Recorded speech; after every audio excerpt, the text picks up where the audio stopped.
سلطان ملک شاہ سلجوق سلطنت کے ایک عظیم حاکم تھے۔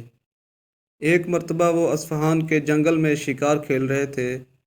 ایک گاؤں میں قیام ہوا۔ وہاں ایک غریب بیوہ تھی جس کے پاس ایک گائے تھی۔ اس گائے کے دودھ سے اس کے بچوں کا گزر بسر ہو رہا تھا۔ بادشاہ کے آدمیوں نے اس گائے کو ذبح کر کے کباب بنا لیے۔ غریب بوڑھیا کو جب معلوم ہوا تو وہ ہوش کھو بیٹھی۔ بادشاہ کے آدمیوں کے خلاف کوئی فریاد سننے کو تیار نہ تھا، اوپر سے لاوارث اور پھر غریب عورت۔ ساری رات اس نے پریشانی میں کاٹی۔ صبح ہوئی تو سوچا کہ کوئی نہیں سنتا تو کیا ہوا، کیا بادشاہ بھی میری فریاد نہیں سنے گا، جسے اللہ تعالیٰ نے غریبوں کو انصاف دلانے کے لیے اتنی بڑی بادشاہت دی ہے۔ بادشاہ تک پہنچنے کی کئی بار کوشش کی مگر ناکام رہی۔ ایک دن اسے معلوم ہوا کہ آج بادشاہ فلاں راستے سے شکار کو نکلے گا۔ چنانچہ وہ اصفہان کی مشہور نہر کے پل پر جا کر بیٹھ گئی۔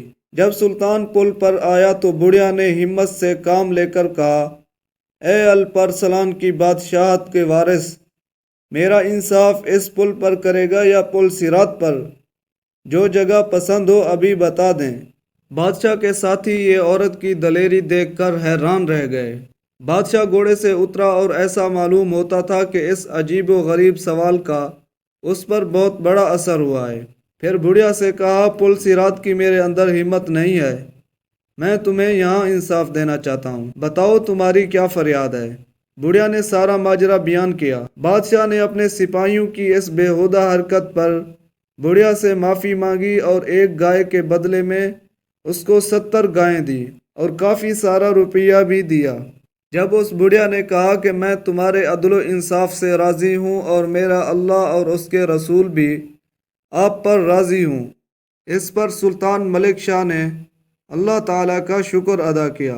واہ کیا زمانہ تھا! کہنے والے کیسے بے باک اور باہمت تھے اور سننے والے کتنا بلند حوصلہ! اگر آج کے زمانہ میں کوئی شخص اس طرح حکمران کی سواری روک کر ایسی بے باک گفتگو کرے تو آپ بہتر سمجھ سکتے ہیں کہ اس کے ساتھ کیا ہوگا۔ اللہ تعالی ہمیں ایماندار حاکم عطا فرمائے، آمین۔